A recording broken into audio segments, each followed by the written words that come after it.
Here we are. It's the Mad Hatter Shows podcast, number 19 now. We're flying through these. Neil Snyder with Kimmy. Hey, what's up, everybody? Not Kimberly. We established the last show. It's Kimmy after the graphic was made. Walsh.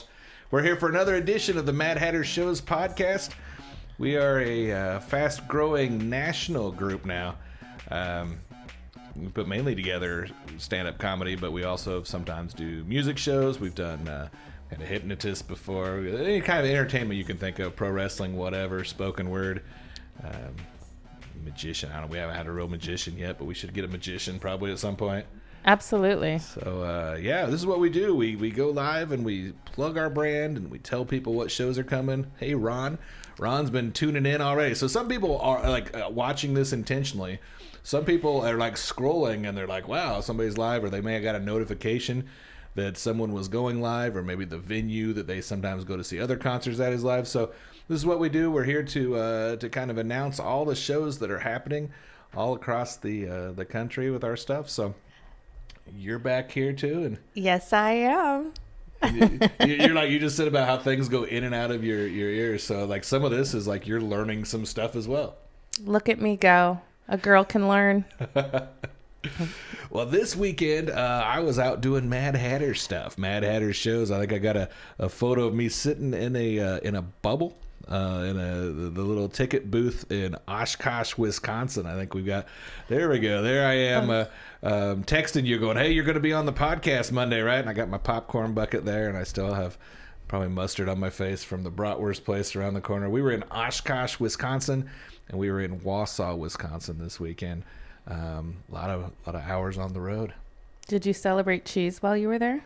I don't know if celebrate's the right word, but I ate a lot. And like beer? What about beer? Yes, I had Spotted Cow. Yeah, did you bring any back for the rest of us? No, I didn't. But yeah, the Spotted Cow is apparently one of the brands that's like local to Wisconsin, and you can only get it there. Yeah, the theater we had like didn't have domestic brands, this and that. So they had Schlitz was like the most normal they had, and then it was all other weird stuff. So I sampled several things, and our show Friday was in a brewery.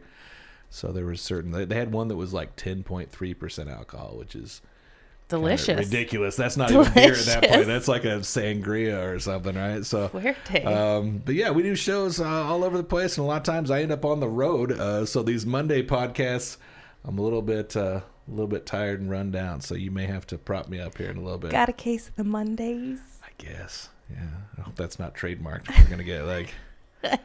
We've already got fans of Nuckolls that are popping on here at Mr. Farrell. Nuckolls is going to be calling in at 9:30, but our first guest, new to Mad Hatter shows, he's signed on for 6 comedy shows. He's got 3 coming up here at the beginning of May. Let's bring Costaki on. Hey, guys. Hey. How's it going? Costaki Economopoulos. Did I say it right? Yeah, absolutely. Yes. Wow. Okay. You just need a hint of confidence and just power through. But yes, all right. You got well, all the consonants. I think I was leaving off a syllable before, so that I had to go slowly to do that. How often a day do you have someone butcher your name, or do people even try it? Well, at this point, it's fun. I love it. They kept telling me to change my name for show business for like the first 10 years, and finally they gave up. They realized I wasn't doing it. It's fun. People remember you, you know? Yeah. Mm-hmm. They say people with difficult names are more confident and more successful because they have to tell people how to pronounce them. Is that right? Mm-hmm. I've never heard that all these years. Especially women with unique names that have to teach people how to spell their name or whatever are supposed to be more confident. I like the sound of that. All right, let's go with that. I know the boxer David Tua, his original name has about 30 extra letters. So there was no point where you were like, I'm going to be like Costaki E or something. You know, there was the Hawaiians are the only people with the crazier names than the Greeks. You know, I assume that's what David Tua is. That's certainly the Tua's story for the NFL. And obviously you are a big football guy, so I guess if anybody's watching, they're like, where have I seen this guy? You've been on NFL Network, right? Like that's... Yeah, NFL Network has been good to me, and I do a thing called All Pro Lines, which is basically NFL jokes and memes and everything online. And, that's how I'm known from Bob and Tom mostly. They've been great to me. I've been doing a segment with them for years, but it morphed eventually into an all NFL segment after not being that originally. So it's been fun to just embrace a guilty pleasure of mine and talk football. Yeah, it's wild how long Bob and Tom has been on now. It's like it's gone through like eras where basically certain people are part of the program now that didn't used to be and all that kind of stuff. How did Bob and Tom find you? Well, I did it the old-fashioned way. I sort of bubbled up through the scene of comedy. I would come work Crackers and some of the other clubs in town, and they would put me on a little bit. When they first start you, they're really hesitant. They put you on at the very end of the morning when they have way fewer listeners, and they give you a very short window, and they see how it goes, and then if you do well, they bring you back. And so I did that for a few years, and I sort of eked my way up into, definitely wanting me back when I was in town, and even like asking to see if I was around when I was doing some other kind of nearby town. And then one time, I don't know if you remember this, you've been a long time listener. They used to take a bunch of people and prize winners and folks down to the Bahamas. They would like get their own plane and fill it full of like 200 people and go to the Bahamas for the Super Bowl every year. And they would do a live cast from down there Monday and Tuesday. And so they invited me to do that. And, you're on air, you're doing the jokes again. And just by chance, the very next week, I was working in Indianapolis. So I was back in town. They had me back on the air. And I basically had done every joke on the show that I had ever done that was remotely funny. So I was kind of panicked about what to do when they brought me in. And at the time, I was writing for a thing called the Complete Sheet, which is a morning prep service. A lot of people don't know. Radio stations every morning at like 4 a.m, they get an email with all kinds of stuff if the DJ subscribed to this service. Yeah, these are who the birthdays are. This is what's going on in country music news. This is urban music news. I used to write jokes for the Complete Sheet. They had about 5 pages of topical jokes. And so what I did was I went through and I grabbed like my favorite 20 topical jokes that I'd written over the prior couple of years. And I put it together. And when I came in to do Bob and Tom, I did a segment called Topical Sounding Jokes. These are jokes that sound like they're from this week, but aren't. And I would do, whatever. Pac-Man turned 25 this week. That's a long time to be chased by little demons. Just ask Robert Downey Jr., that kind of joke. So whatever, the stars aligned, and it just killed that morning on the show. And they got like a rim shot machine, and every time there was a lull or like we're going to an ad break or something, they go, Costaki, any more of those topical sounding jokes? How is there a lull with those guys? Those guys. Well, you know what I mean. Like whatever. Like no, that's what I always there was remember a Bob moment and Tom, to go. Let's see what Costaki. Yeah. Let's see if Kostaki's jokes are still going. That was kind of the trademark, though, is you always got the immediate feedback in the studio, where a lot of the radio stations didn't have that, but they didn't care. They just start laughing if you were funny. Oh, that's true. And they also, it's also noticeable when you're not funny. I guess so. If you have the lull, it's not going well, huh? Yeah. So anyway, it worked great. It was one of those like magical moments. And after the show, Tom Griswold pulls me aside and he goes, "Hey, you think you could do that every week?" And I said, "Yes, I can." And as I was saying that, I knew for a fact that I could not. But I didn't want to say no to this great opportunity. And so I just worked my ass off on it. And they were great. I didn't even know what the segment was going to be. And they sort of let me explore and ended up doing all these different sort of angles. I did true stories one week, and I did my favorite jokes that don't work one week. And I did like Karnak style jokes one week. I literally tried a lot of different things.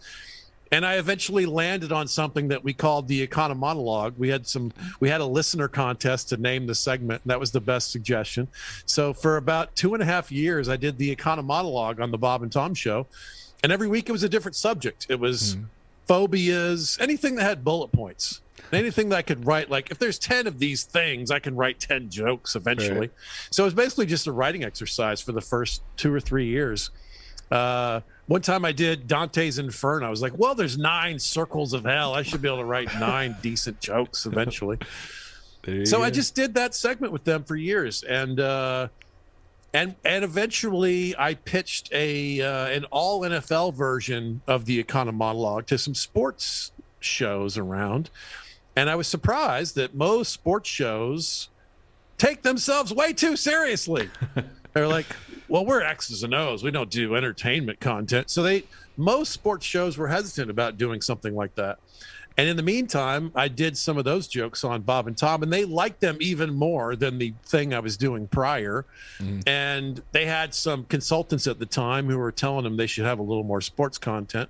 And so it just it was like the perfect marriage. And then it became an all NFL version of the Economopoulos, and that's what I've been doing for the last 10 years with them.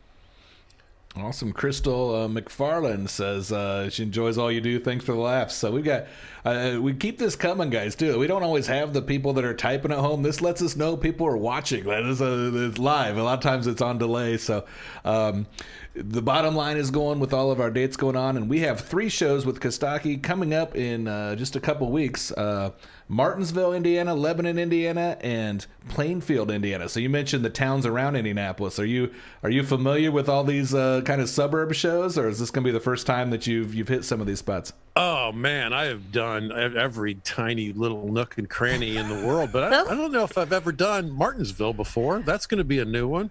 But yeah, I've been crisscrossing Indiana and the Midwest for years. Hey, there's a clip of me on stage in New York City. Look at that. Look at that. It's a little different than some of the lodges we're putting in. Do you change your act a little bit when you've got the suburban and the small town folks, or is it all, the same show every night? Well, I've always thought what you want to try to do as a comic. That's what I try to do. There's a lot of different ways to do it, but my personal preference is to have a very large menu of choices and sort of a skeletal structure in your head. And then you call audibles as you go, right? So it's more about the moment in time and about the situation and about my mood and where they are. It's more about that space than it is this a blue state or a red state or a city or a farmland, It's really more about surfing the moment and figuring out what's right for you as a performer and for them in the room. And so I try to do that well. And I don't think it's significantly different in a small town versus a big city. It's more about trying to make good decisions in the moment. Right. I'm not very good at that at all. Well, I don't always nail it either. This is theory, right? We're talking about comedy. Yeah, I'm that guy that's always going for the cheap pop or the local reference to try to get that big reaction. I'm totally guilty of that. So that this weekend in Wisconsin there was the Kenosha reference and the Biden ballots reference, and you get the big responses there. When I'm in Wisconsin, I'm doing a lot of Packers jokes. I can tell you that. Oh yeah, especially you've got endless sports probably knowledge that you can throw and name drop somebody from 1993. They'll know. It's fun. I've got jokes about most of the NFL teams, so sometimes I'll even take a little break in the middle-ish of a long set and talk to them about their favorite NFL teams and bust some balls and give people a hard time. It's fun. I love that kind of stuff. So who are your teams when you're not trying to write material, you're just enjoying it? What teams do you follow? What in pro sports? I have 2 teams. This is interesting. I've only had 2 teams in my whole life because I don't follow any of the other sports. So it's Georgia football and Falcons football. That's it. I only have 2 teams, and I'm 52. And this year, for the first time in my whole life, my team won something. And I didn't realize that had never happened until after the game. But I was crying during the pick 6 in the national championship game when the Bulldogs beat the Crimson Tide. I didn't even really know that I cared that much about the outcome. But all those years of going to games when I was a kid in college and following along, and I'm on a thread with all these hardcore Bulldog fans and all the almosts and the craziness and all, the Super Bowl with the Falcons and everything. I was going to ask you, did you cry during that one? Yeah, for my whole life, that when that pick six happened in the national championship game a couple of months ago, I literally screamed like I didn't realize it was happening. Woke up my child and I was crying. It was crazy. I didn't realize I cared that much. Here's the darkest joke I wrote Super Bowl night. At least when you're a Falcons fan, you slit your wrist. You get to die in your own team colors. Oh, tough game. That was a tough game. I like it. We've got you in July also hitting Danville, Illinois, which is almost Indiana, just right over the line. Right. Also Greensburg, where we just did our first show, and Terre Haute, where we've done several. So all those tickets are at madhattershows.com. You do obviously more shows than just with us and more projects just with us. If somebody's watching kind of for the first time, or they haven't heard this guy for a while, how do they reintroduce themselves to you? What's out there where they can find content? Yeah, well, ground zero for everything for me is Costaki.com. One of the many advantages of being named Costaki, you can get the website with just your first name. They don't have to spell the last. That's good. At Funny Costaki on Twitter, at Costaki Economopoulos is the whole damn thing on Instagram. But I'm easy to find, and whatever your favorite platform is, you can type in almost my name and it'll get you there. It's Google knows me. You'll figure it out. And the other pitch I'll give you is at All Pro Lines, all the major platforms at All Pro Lines. That's the football joke kind of fun. It's interactive too. We'll sometimes ask questions of the peanut gallery and get people to chime in and help write some jokes, and it's fun. I did a simple one last week. See if I can do it off the top of my head. Kenny Pickett is one of the big possible quarterbacks coming up here in the draft. He's probably going to be a first rounder. And so I was just kidding around. I was like, Kenny Pickett's, it's a terrible name for a quarterback. It literally sounds like, can he pick it? That's no good Right. for a quarterback name. So I asked the peanut gallery, what's an even worse quarterback name? And we got some hilarious responses, Noodle Armstrong and, hey, he blew it. And, there's some really funny. So jump on All Pro Lines, and we'll get you some football jokes as you go through life. How many pictures of your aunt's coleslaw can you look at?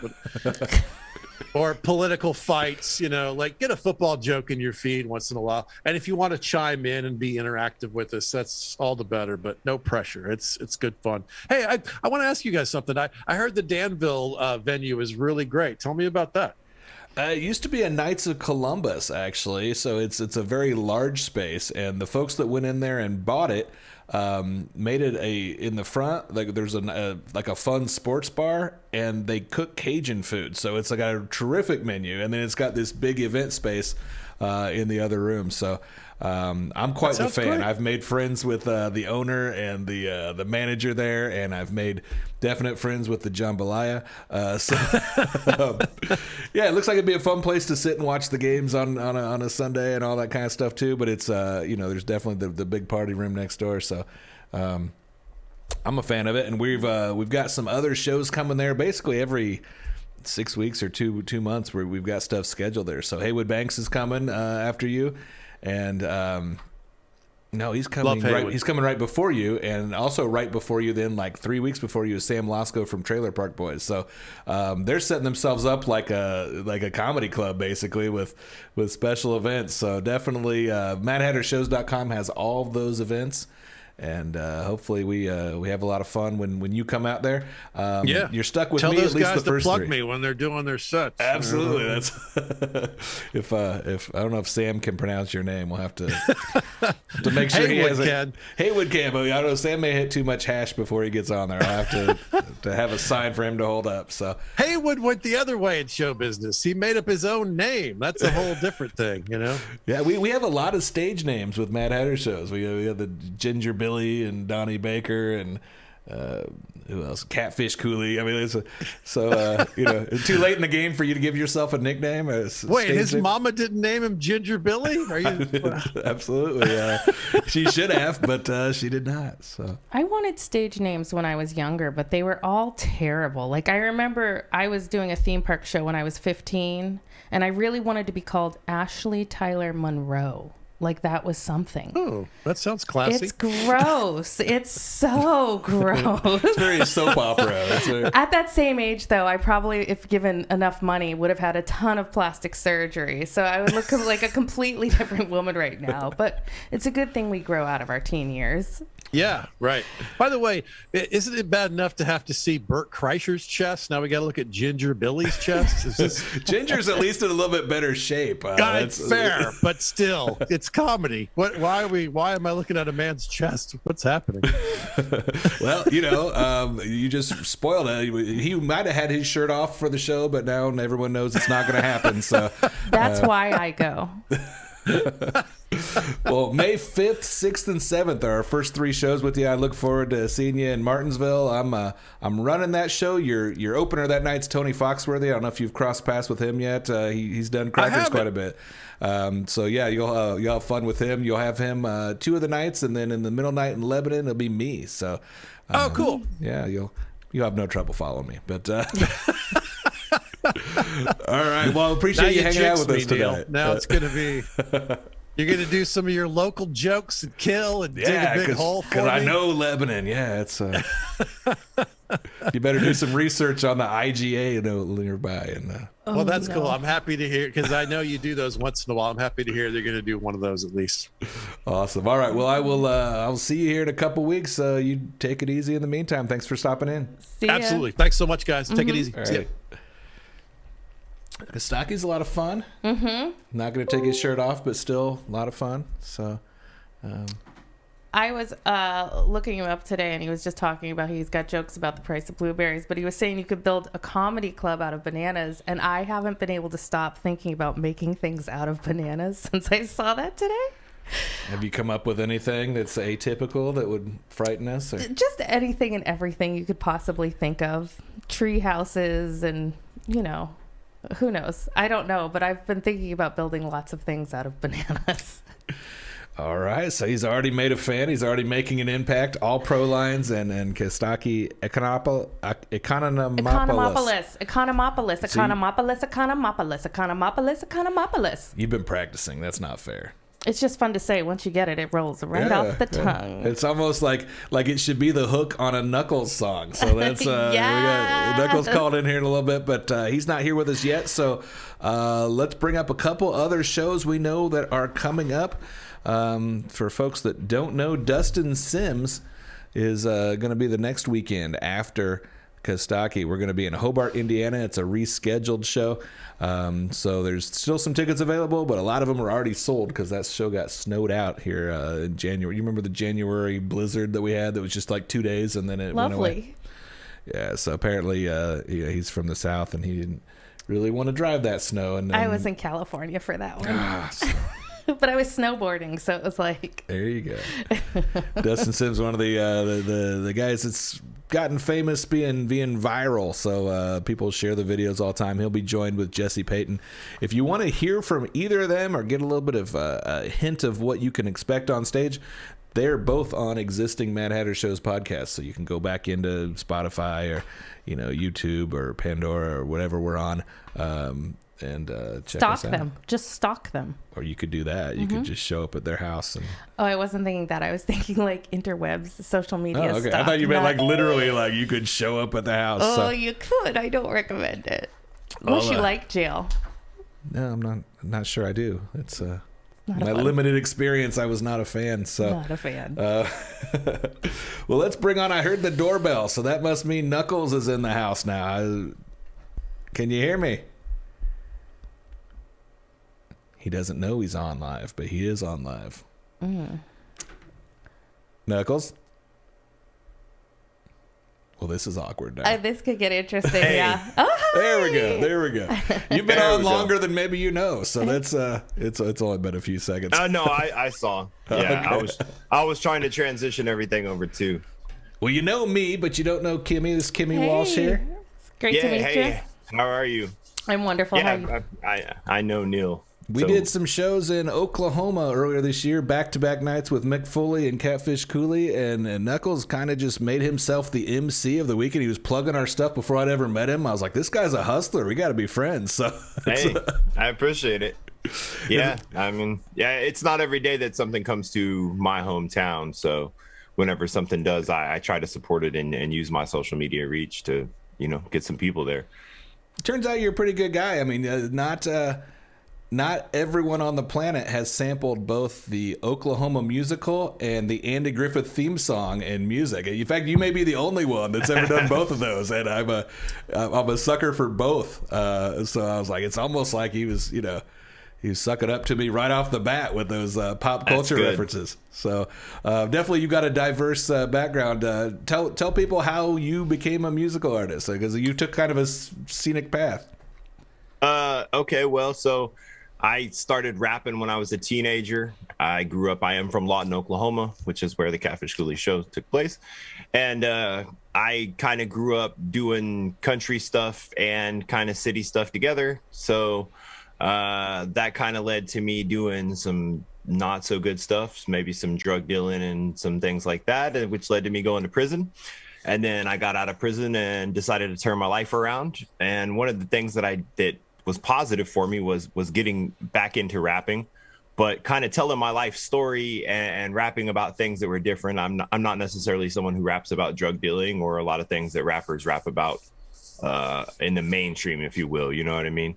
I may still rap about having a good time here and there, but it's not that for me. You know what I mean? It took for me to be a grown man to realize that I could rap, and I don't have to talk about Rolexes if I don't want to. You know what I mean? Like, so. Yeah, you seem to have some personality, like in the middle of songs, that kind of stuff. Like I know you have some serious tracks, because honestly, the next 3 cents you get from Apple Music is mine, because I've been going through your catalog a little bit. But yeah, dude, it seems like you have fun on a lot of songs. You're not, you're not stone faced and everything's serious matter. Oh, no. I like to laugh and have a good time. I'm happy to be here, if you will. That's something I always say. I'm just happy to be here. So at 19, you were rapping. Who'd you grow up listening to that kind of influenced you? Okay, so I can literally tell you how I got into rap music. When I was 8 years old for Christmas, I got a tape from Santa Claus. It was the Fat Boys Coming Back Hard Again, and there was a song on there. I don't know if I can say curse words. Oh yeah, it's H-E. Okay, so there's a song on there called Hell No. Okay, and so basically the song is a boy and his mom arguing, and she's like, "Do you want to clean your room?" And he's like, "Hell no." And my mom ripped the door open and was like, "Yo, Santa Claus done lost his mind." So like immediately I fell in love with rap, because I was like, well, this is something my mom didn't like. But Santa Claus got me this, So, and then from the Fat Boys, I went into Dr. Dre, The Chronic. I can remember getting that. That was my first CD I ever got. How old were you, just out of curiosity, with that kid? Because I think I was like ninth grade. Okay, yeah. So I got The Chronic. I was in Germany in 1993. It came out in 94. So I was in Germany. I was about to come back. And so I was 13 when I came back. So yeah, I was 13. I don't know what grade that was. I guess 8th grade, I think. Yeah, so we're about the same age then. Yeah. And it was huge, like that, The Chronic, and then Doggy Style. And then I had the first Outkast album, which was Southern Playlist of Cadillac Funky Music. And then I had the Wu-Tang 36 Chambers. Like that was like what the first music that I was really into, that kind of influenced me a lot. As far as like, I fell in love with hip hop. Like that's what made me fall in love with hip hop, was those sorts of albums, that time period. Well, in the 80s, there was so much like the hair band metal, there's the like a lot of the rock bands were cool. And it seemed like in the 90s, they weren't as cool. They started whining. You know what I mean? It was like, so if you were if you were at the point where you were like, hey, I want to be angry, I want to rebel as a rebellious teenager or whatever, like Nirvana and Soundgarden, like they're whining on their songs, but like, Public Enemy was bad. Ice Cube was bad. I mean, it was like that's what kind of drew me to it, was the kind of the we're not going to take it. The 80s was a rock band, but it was rap in the early 90s. So were you freaking out over the Super Bowl show this year then? It's funny because I don't really get into sports that much anymore, but I did watch the Super Bowl show just because it was Eminem, it was Dre, it was 50. I mean, it was iconic, to see culture that I do love and enjoy being on such a big screen, on such a huge platform. So that was cool. Yeah. Yeah, my mother, not really knowing the history of rap at all, insisted that Snoop Dogg arranged for that whole performance, that he got all his friends together and that it was his doing because he's friends with Martha Stewart. Like, of course. It's close enough. Yeah. I believe it. Yeah. I was like, no, Mom. No, it's Dre. And she's like, no, it's Snoop, honey. Revisionist history. There we go. So did you grow up listening to country music before then? Have you had that influence, or did you kind of choose your gimmick? No, I did.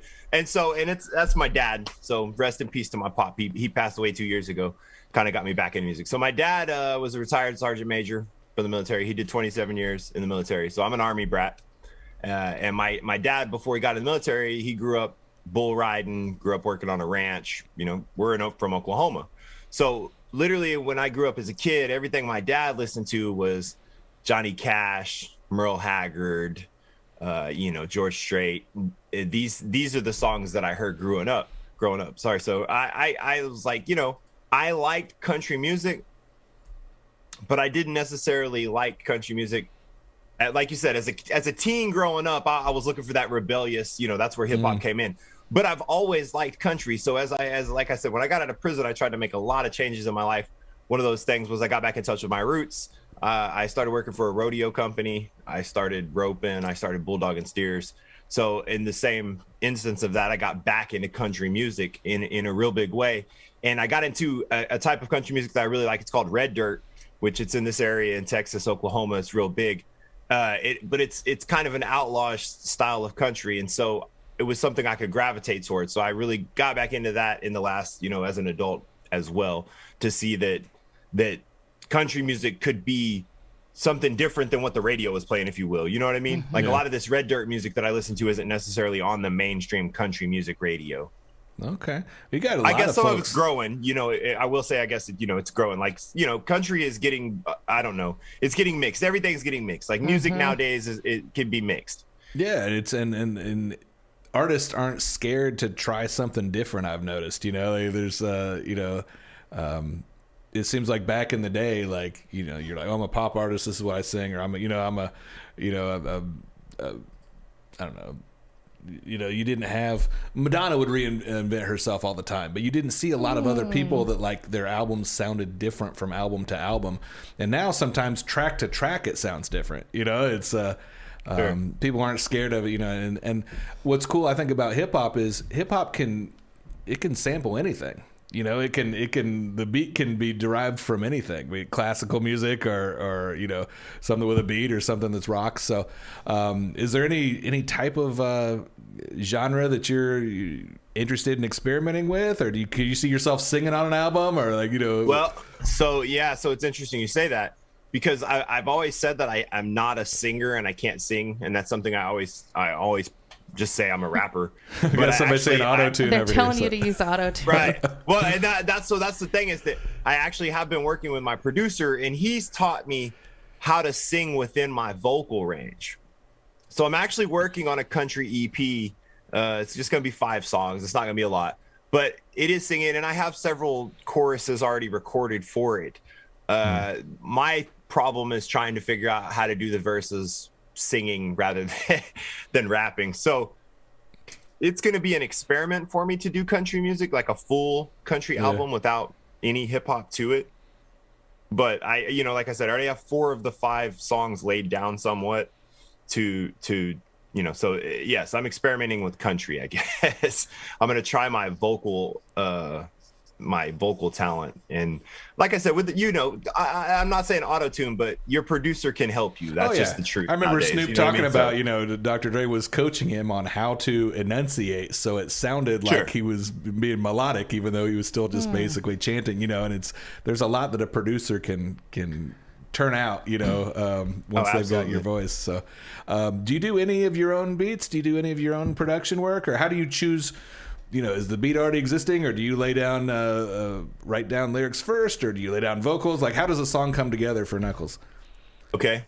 So this is where I will plug my producer and engineer. His name is Future. and that's FYU-CHUR. So you can't mess that up.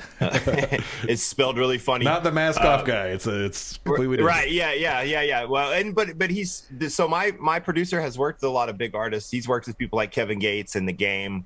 He's worked with some bigger names, but he's from my hometown. So we've been working together for 7 years. So we really have a sound.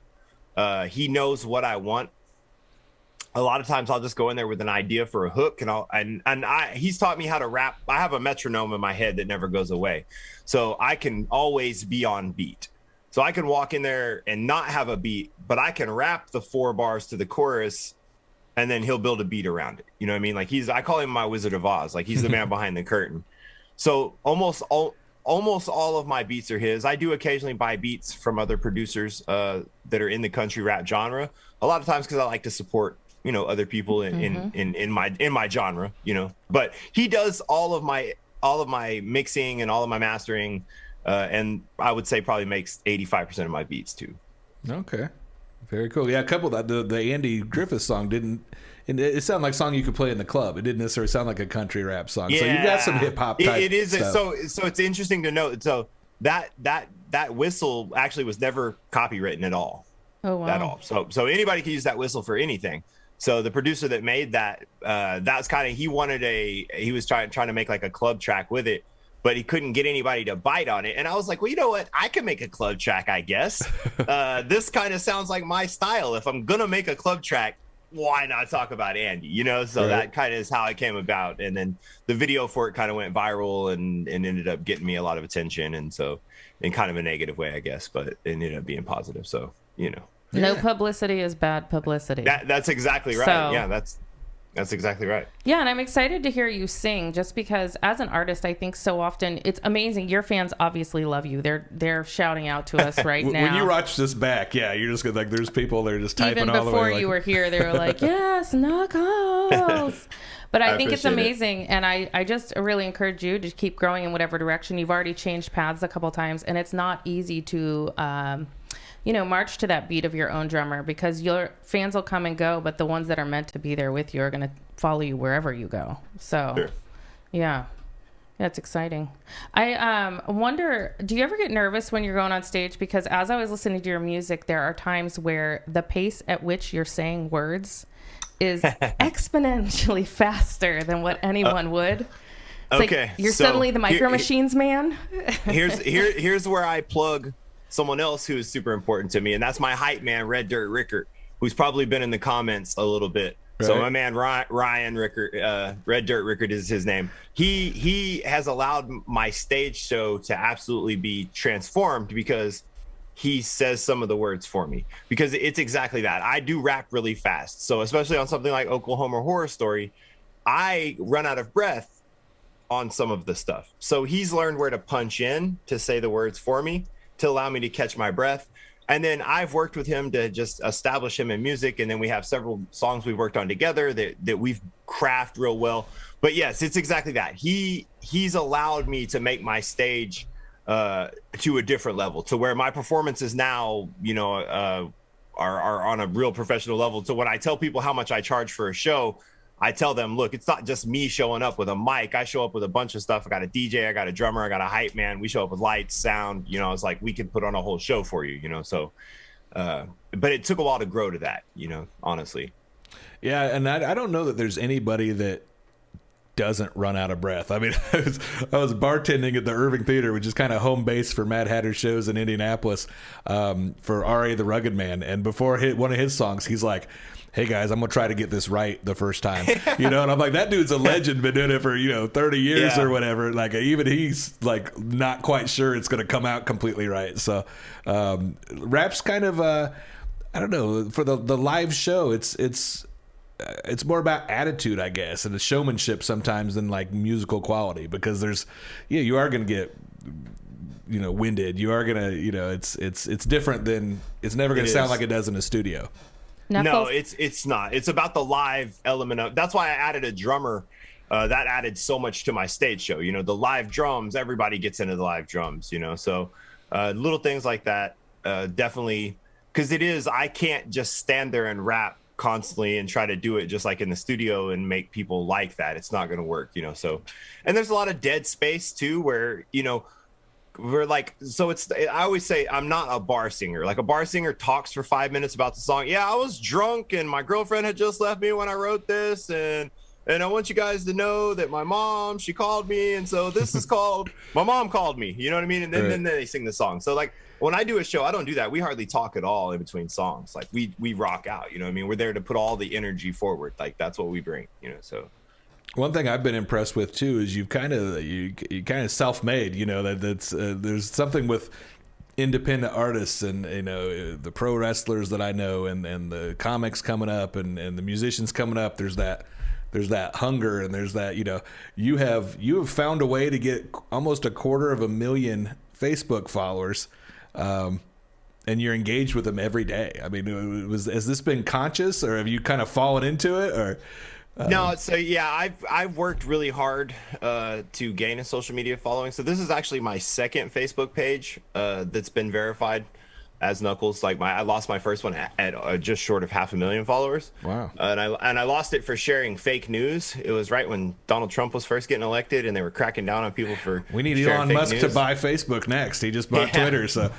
Yeah. So it really, I've worked real hard. I've gone viral on Facebook several times. I know how to make memes. Like you said, I'm good at interacting. Like I learned a long time ago that me just sharing my music video link isn't going to get any sort of interaction. But if I make a big long paragraph and I say, hey guys, check this out. I made this music video and I'm super excited. I got my mom in it and we did this, and this. I would love if you guys would check it out. And then I post a link. I'll get a lot more interaction, you know? Yeah. If I just say good morning and then I post a link in the comments and I'm like, hey, while you guys are here, check out my music video.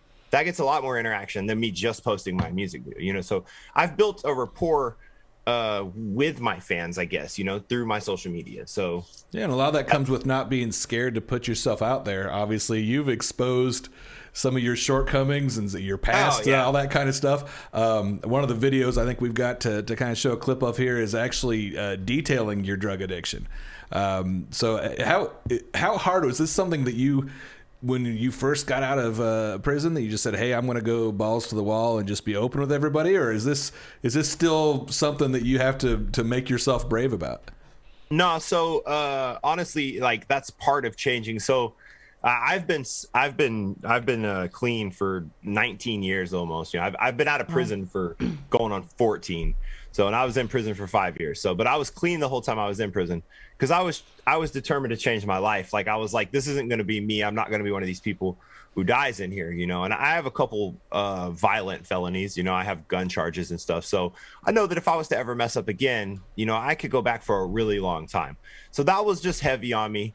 You know, my grandma died right when I first went in prison. You know, it was hard. Like I didn't, you know, talking mom and dad were going through stuff. Like it was just, I realized I was missing out on a lot of life. Like I was missing out on stuff and I didn't want to do that. Like I was just like, something's got to give. I can't be a drug dealer my whole life. I can't live this street life. You know, I shouldn't even be like this. This isn't how I was raised. You know what I mean? Like that's kind of where I was, you know? So when I got out, it was immediately like, I just hit the ground running, working. Like on myself. Like I literally got a job for a landscaping company when I got out and I was working 70 hours a week, 80 hours a week, you know, just paying. I owed like 12 grand in fines or something, you know, like wow. I had an ankle monitor on, you know, like but I did it. I just determined I was not going to go back.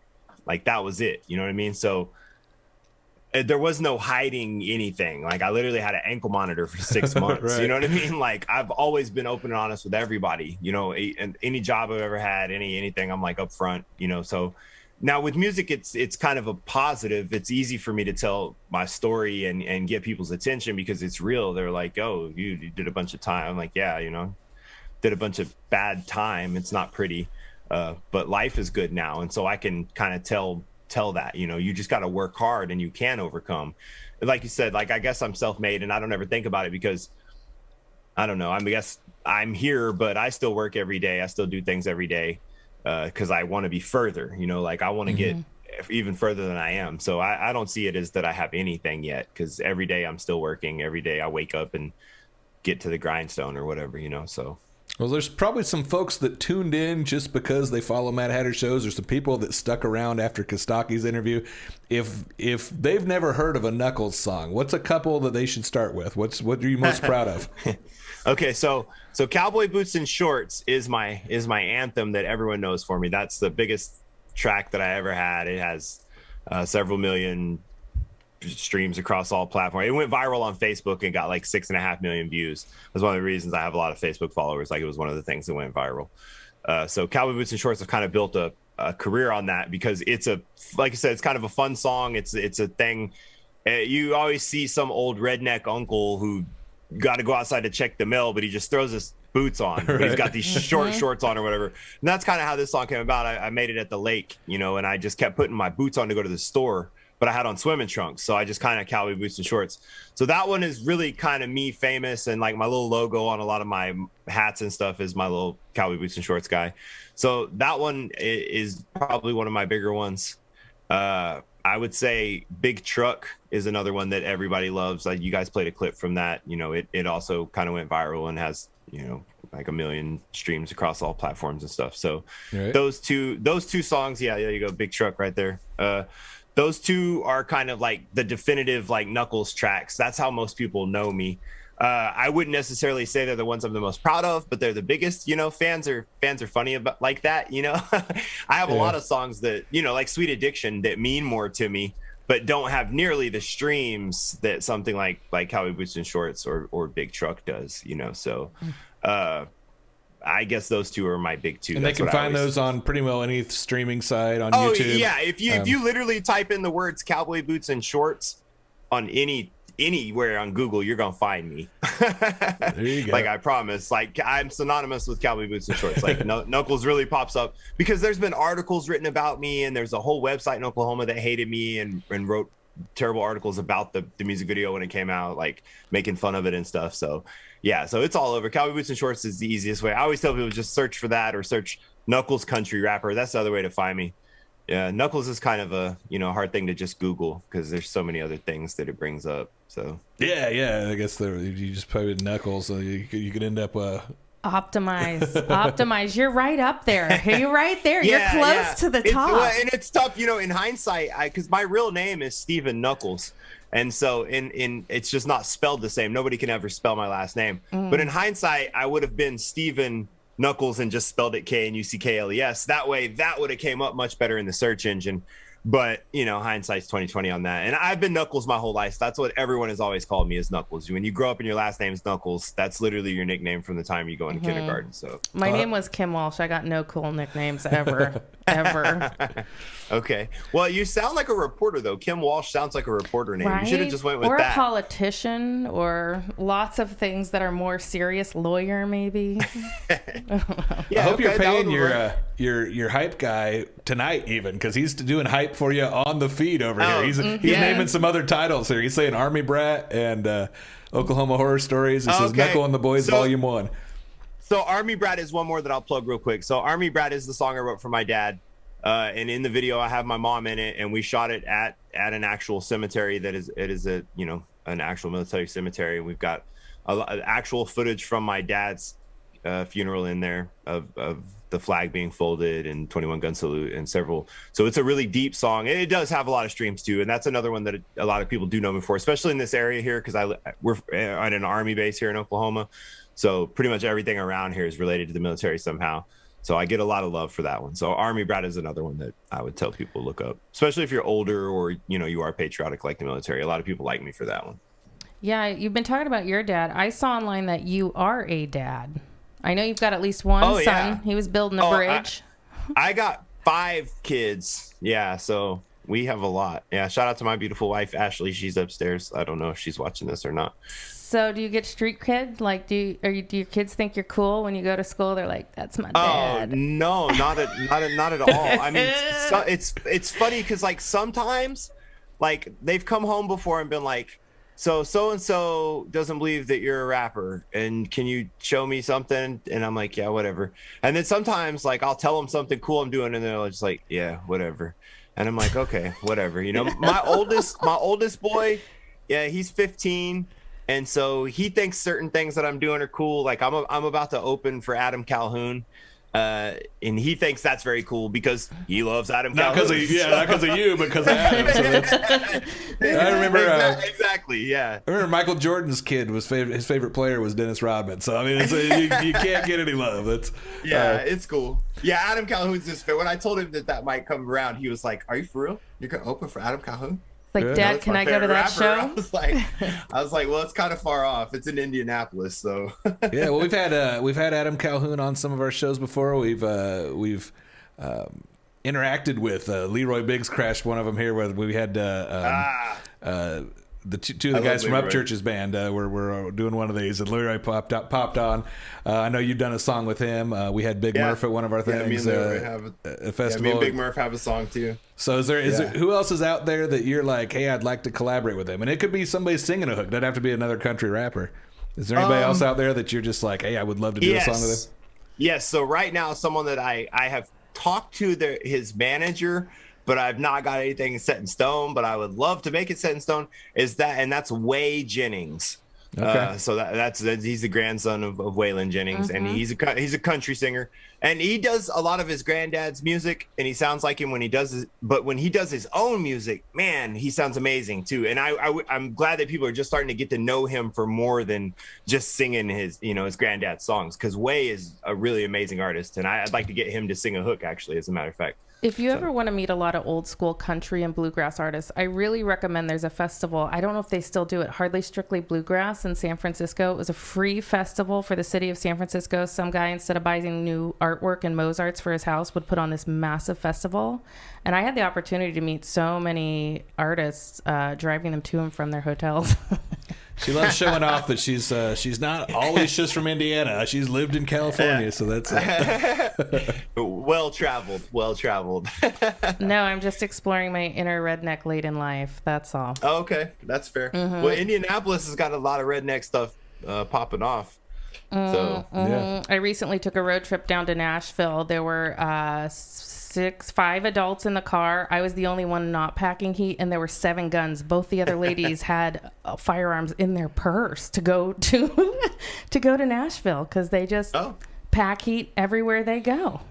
Sounds like a Nuckolls video. Maybe we got a concept going on right now for a future song. So, and I'll tell you, I actually heard one of the songs. I think it was the song with Leroy that I was listening to it, and I was like, I wonder if Nuckolls listened to E40 growing up. Like, has anybody ever told you kind of sound like your voice even sounds like him, but you got a little interesting. There seem to be a few similarities. I don't know if it's the accent, the cadence, or what it is, but that's obviously a compliment because E40's a legend. Sure. But, yeah, I like E40 a lot. A lot. And it's funny you would say that, because E40 is one of those people, you either like him or you hate him. A lot of people hate E40 because of his voice being so particular and his cadence and stuff, but I would take it as a compliment. Yeah, so and he can speed up, and he can. Oh my God! So your wife's on here already trying to talk dirty. So this might be a good time to. You might want to go up the stairs. It looks like because it's almost kids' bedtime. So I was gonna say you're gonna be on here a year from now talking about I got 6 kids. So that's so she's fixed. We're good. So it's knucklesrap.com. That's the I'm at Nuckolls Rap anywhere. Except YouTube, it's at Nuckolls Rap TV. But yeah, knucklesrap.com is the website. Awesome. Well, we have mainly done comedy for the last year, but hopefully we'll get back to doing some music. We're friends with Catfish, who's starting to go into the music realm, and hopefully we'll end up having Nuckolls on a Mad Hatter Shows event very soon. So yeah, you let me know. And if we don't, I'm sure if we get out near Oklahoma, you'll just show up and do what you do. Oh, so that's I will. Yeah, that's. I just stick my nose nowhere. Fantastic. All right. Well, thanks for calling in tonight, and we'll be in touch soon. See you. All right. Okay. Have a good one. Thanks. He's a fun guy to talk to. He's very personable. We got 2 really, really good interviews today, so that's excellent. Yeah, and the cameras are doing weird things. I'm interested when I watch this playback. Like, I'm looking at the screen confused, but what's going on behind us is actually not what I'm seeing. So there we go. Now it's back. But I'm sure there's some screenshots I could take where I just look like I don't know what the hell's going on. So the magic of Hollywood. I'm probably picking my nose in half of them. So yeah, a couple fun guests here. We were talking about the Dustin's Sims show previously. So May 14th is Dustin Sims. We'll kind of go back to that real quick. After here in 3 weeks, he'll be doing the show in Hobart, Indiana. The following week, we're going to have 2 shows with Haywood Banks. One of them will be in Frankfort, Indiana, and one of them in Danville, Illinois, at that fabulous venue that Costaki's already heard about the venue being good. So and there's Haywood out on probably his porch or something playing a song. So he's 40, 50 years of music. Are you familiar with Haywood? I don't know if I asked you that last time. A little bit, just because you asked last time. So I did take a couple seconds to just, review, take a little bit of it in. Check him out. So he's doing those 2. We're gonna have him in Lexington, Kentucky later this summer too. That show had to be rescheduled because apparently we scheduled him on top of another show that he already had. So we have at least 3 with Haywood Banks that you'll be able to buy very soon on MadHatterShows.com. So we encourage everybody to do that. The next weekend, I think these tickets are just like freshly on the website, or they're not going to be on until tomorrow. But Zach Rushing will be doing his second show with us, and that will be in Indianapolis at what we call home base, the Irving, where you've performed before, so you know that. You said you've been exploring your inner redneck. Have you crossed paths online with Zach Rushing yet? Not yet. Can't wait. He's got a big following. He's driving around in his truck talking, telling jokes, and like 5 million followers or something stupid, something ridiculous that I'm insanely jealous of. So super nice guy off stage, super fun show on stage. And if you leave the Indy 500 and you're not ready to go home yet, you should come to our show. It's Memorial Day weekend. I believe it's the Sunday. So you don't have or you can screw the 500 and just come to our show. Just come to our show too. That's forget the 500. You're not going to bake in the sun, and it's not going to be so loud. Or come super trashed from the 500. We'd love that. Yeah, you say that. You won't be there. I'll be there dealing with trash people that are trying to shout out They'll stuff. laugh so hard. But most people aren't working the next day. You got Monday off, so come out, enjoy that day. Zach Rushing featuring Jesse Payton. So he's going to be in front of the Dustin Sims show and in front of the Zach Rushing show. So let me look at what else is going on here. A whole bunch of Hodge Twins show. I'm not even going to go over every single date, but you can go online, and those dates that are just popped up on the screen are from like a different year, so ignore those. But yeah, don't go to those shows. do not do that. Don't do that. But now in the background, you will see these guys. You'll be like, oh, yeah, that's them. So we've got the first show, I think, is June 3rd, and we've got stuff booked all the way through July on like 7 or 8 different shows with the Hodge Twins. So you'll definitely want to check them out. And we're all over. It's like Alabama and Wisconsin and Arkansas. Just sometimes I think we have a whole bunch of shows in Indiana, Illinois. People forget that we branch out and we go farther. So definitely give these guys a chance here. If you like seeing kind of an atypical show, you're not used to seeing usually 2 people on stage at the same time performing. And also they obviously do the political humor as well. So it's kind of a unique show, a little bit different than some of the other ones we do. So June 24th. The return of the greasy caveman from the Trailer Park Boys show. Are you a Trailer Park Boys fan? Who is not? Who is not? You know what? I never know with you because apparently the only time we talk is when we're on air, which makes it weird. But Sam Losko, one of my favorite people, even off the stage. Like people say, hey, you've worked with famous people. Like, are you friends with any of them off the stage? He's in Canada, so I don't like hang out with the guy, but I get texts quite a bit from this guy. He's really funny. Fancy. He sent me a video the other day. He was at a karaoke night or some kind of like live band night, and they paid him to perform 2 of the shows. His live show is different than a lot of the stand-up acts we have. He does some karaoke, he does some storytelling, he does some stand-up. He has a homemade hot dog eating contest, if you remember the show, with the homemade hot dogs. So he's going to be doing that. And if he brings it back and doesn't decide to do the classy show this time around, as you see him there packing heat, he does some crowd participation stuff where crowd members can simulate certain sex positions with other crowd members. So just be ready. You never know what you might have to do that night. It's a show best probably for mature audiences, if we're being honest, but that's most of the Trailer Park Boys fans is kind of assumed. He's going to have a regular price, and he's also going to have a VIP price where you can meet him after the show. And he just ordered some T-shirts. They're unique to this event. So fans near Danville, Illinois, during June 24th, you're definitely going to want to show up and get your collector's T-shirt from the Greasy Caveman. And how else are all the other cool kids going to know you're cool? Absolutely. This is the way to do it. To buy the proof is what you want to do. This is the part too. Remember, Philadelphia Collins, or Phil Collins for short. He goes, "Drive, Susudio." Like that's. I just want to watch the show now. Hopefully, we don't get hit with like a trademark thing from Showcase or whoever owns the rights to the show now. What else haven't I covered yet? A couple guys we haven't covered yet: Cletus T. Judd and Reno Collier. There's Cletus live from his house. We're showing this clip so we don't get flagged for his music videos. But Cletus got a couple dates coming up in West Virginia and Tennessee. Reno Collier will be opening those shows, so you get musical comedies and you get straight stand-up. And I'm running those shows. I'm gonna try to get a guest set on there so I can say I opened for Cletus T. Judd. So that's that way the cool kids can be like, Neil belongs with us. He's been on stage with Cletus, so it's very cool. So I think we've covered pretty much all these except. Remember our last guest? You remember the last time we had Amber on the show? Yes. And you guys kind of hit it off and became best friends.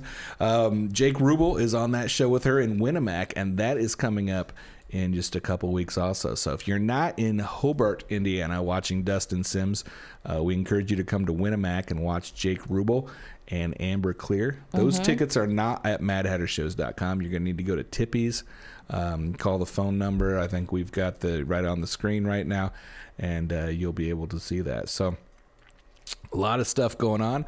There's Jake, the Vietnam Jesus is his alias. Are you familiar with Jake?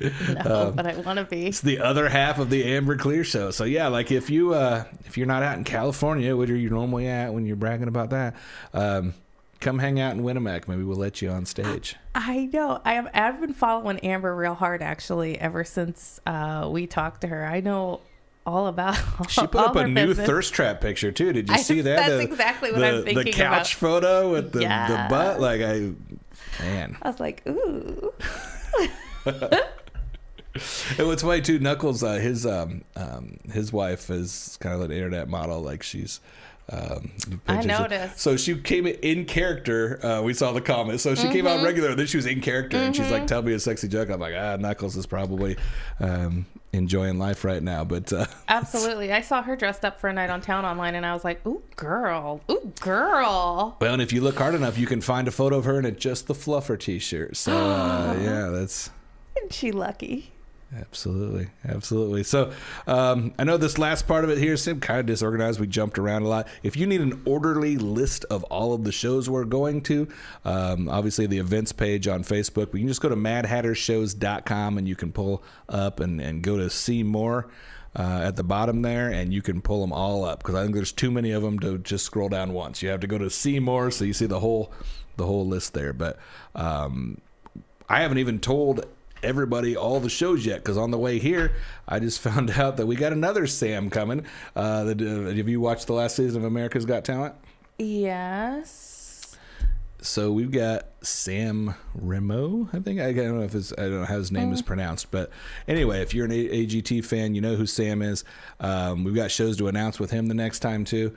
Probably when we come back in a few weeks, the little ticker that's going across the screen will have a half a dozen, maybe 10 more shows. So we are continuing to pack the calendar. And so if there's no shows that you've looked at right now that you're close enough to or nobody you want to go see, don't give up on us because it's very possible very soon we'll be in your neighborhood or we'll be in a town near you. Absolutely. So we saw a little bit of the diversity here tonight with Costaki and with Nuckolls. So you never know what you're going to get with Mad Hatter. You don't. It's going to be good, though. You know that. It will be. So, here we are. We're about at the stopping point. Is there any further wisdom you want to impart upon the... Not at all. If you want to find me online, you can find me at I Love Kimmy Jean on Instagram. There you go. Now you got to put the thirst trap photos up. So that's... I used to put up a lot of thirst trap. That's not my scene any much, but you can scroll down and find all kinds of the old California style when you're living the life LA pre-pandemic. Mm-hmm. All right. We'll see you next time, guys. See ya.